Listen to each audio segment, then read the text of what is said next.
E se por acaso caiu aqui de paraquedas, que na verdade nada é por acaso, é porque você deve ficar aqui. Então se inscreva no nosso canal. Jesus diz que não veio destruir a lei, mas ele veio cumprir. Ou seja, ele veio dar um sentido diferente.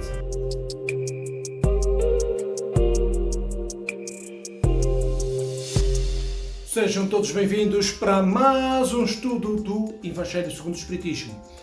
E no vídeo passado nós terminamos com os mandamentos e agora vamos dar continuidade ao estudo. Para recordar que estamos aqui neste primeiro capítulo, que é Não Vim Destruir a Lei, que é onde temos estado a estudar. E o primeiro ponto deste capítulo, já falamos talvez no primeiro ou segundo vídeo deste estudo, mas vamos fazer aqui a leitura e vamos recordar para compreendermos o estudo, porque hoje nós vamos falar de Cristo. Mas antes de qualquer coisa, veja se está inscrito no canal e estejamos juntos aqui neste estudo. Vamos já para a nossa vinheta.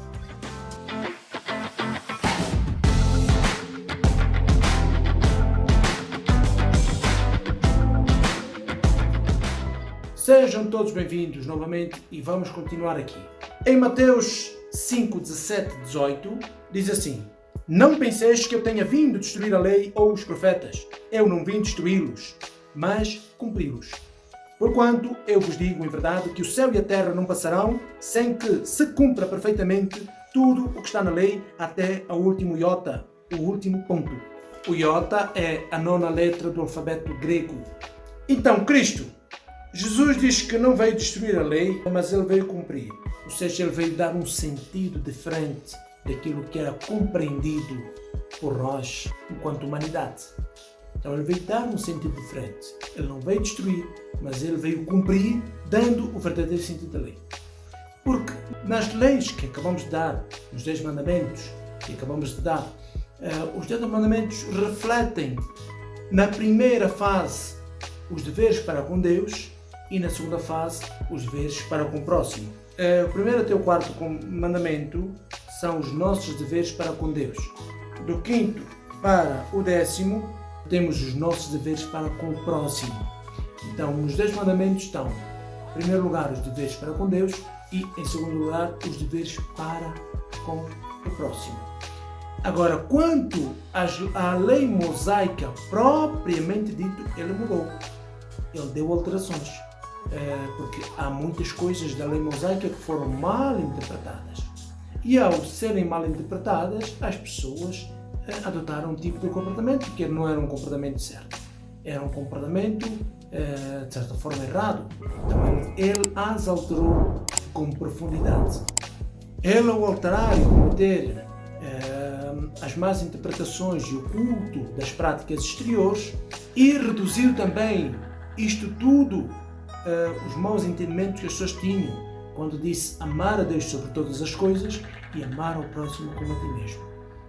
Aí estava toda a lei e todos os profetas. Ele disse, aí está contido toda a lei e todos os profetas.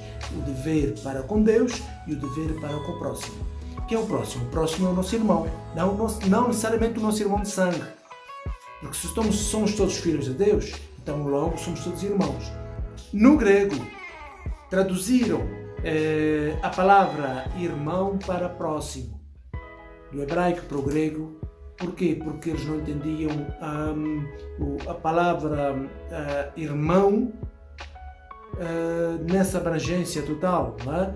Eles entenderam de outra forma e puseram próximo, porque a palavra que estava lá era outra.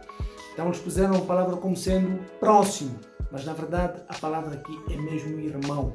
Porque somos todos filhos de Deus, logo somos todos irmãos.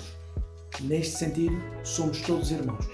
Então, o dever para com Deus e para com o nosso irmão, aí está contido todas as leis e todos os profetas.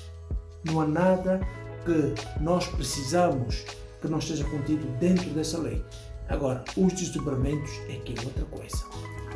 E quando ele diz aqui, vou ler aqui rápido, por essas palavras o céu e a terra não passarão sem que se cumpra perfeitamente até o último iota, Jesus quis dizer que era necessário que a lei de Deus fosse cumprida, isto é, fosse praticada sobre toda a terra em toda a sua pureza, com todos os seus desenvolvimentos e todas as suas consequências, porquanto de que serviria ter estabelecido essa lei se ela tivesse de ficar como privilégio de alguns homens ou mesmo de um só povo?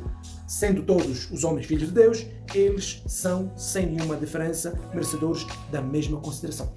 Então, aqui quando nós precisamos dar esse salto quântico, porque muitos de nós ainda continuamos a pensar que Deus era apenas o Deus de Israel, sem entender qual era o verdadeiro significado de Deus de Israel.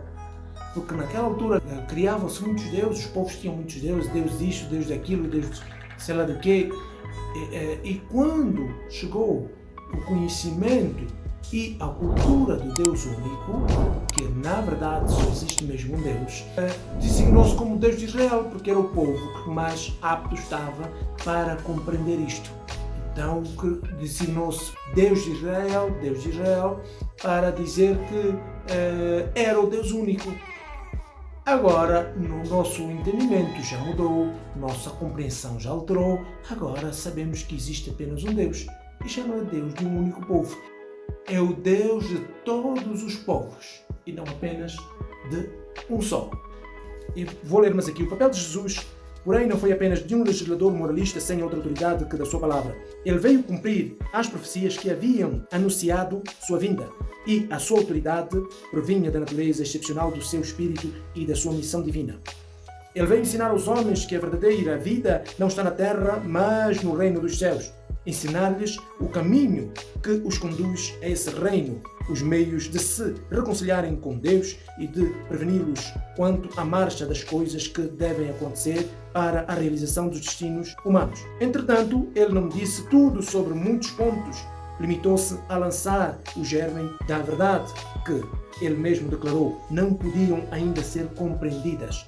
Falou de tudo, mas em termos mais ou menos explícitos, e para perceber o sentido oculto de certas palavras, era preciso que novas ideias e novos conhecimentos viessem nos dar a sua solução.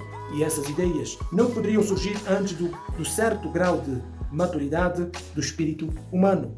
A ciência devia contribuir poderosamente para o surgimento e o desenvolvimento dessas ideias. Era preciso, portanto, dar tempo para que a ciência progredisse. Eu fiz questão de ler isto, exatamente para que nós percebamos de que a ciência não é contra Deus. A verdadeira ciência não é contra Deus. E Deus não é contra a ciência.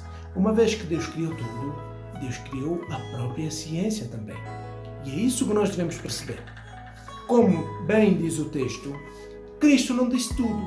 Porquê? Porque os homens naquela altura não estavam preparados para entender tudo o que ele tinha para dizer.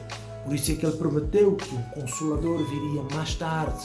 E vos prometo que mandarei um Consolador.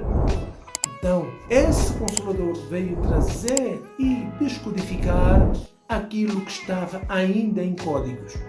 Este Consolador só podia vir quando também a ciência tivesse desenvolvido a ponto de esclarecer mais coisas que nós ainda não percebíamos na altura em que Cristo esteve cá. Portanto, devemos entender que o avanço da ciência trouxe também o avanço do próprio conhecimento sobre Deus, do conhecimento sobre as leis divinas. Então, este avanço permitiu com que nós hoje estamos aqui a falar essas coisas e as pessoas percebam melhor. Porque talvez se nós estivéssemos a falar isto num tempo mais lá no passado, provavelmente muita gente não entenderia. Provavelmente até nos mataria, porque estamos a falar de coisas que iam ferir o status quo daquilo que era a religião ou a igreja dominante. Mas hoje nós podemos falar destes assuntos sem que sejamos mortos por isso. Mas até muito pouco tempo as pessoas eram mortas por falar em coisas que eram diferentes àquilo que era o status quo da religião ou da igreja dominante na altura. Portanto, acompanhe aqui este estudo para que possamos juntos compreendermos e abrirmos as nossas mentes para um novo entendimento. o entendimento sobre Deus, sobre as leis divinas. É claro que não vamos entender Deus com toda a minúcia, não vamos, porque não temos essa capacidade. Isso não temos. Mas entender um pouco melhor como funcionam as suas leis para que possamos ser melhores e mais felizes.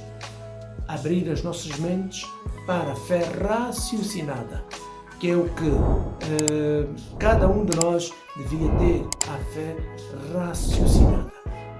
Conto convosco para estar aqui sempre neste canal, e se por acaso caiu aqui de paraquedas, que na verdade nada é por acaso, é porque você deve ficar aqui. Então se inscreva no nosso canal, seja membro do nosso canal e estejamos juntos para este novo entendimento sobre a vida. Muito obrigado, até a próxima.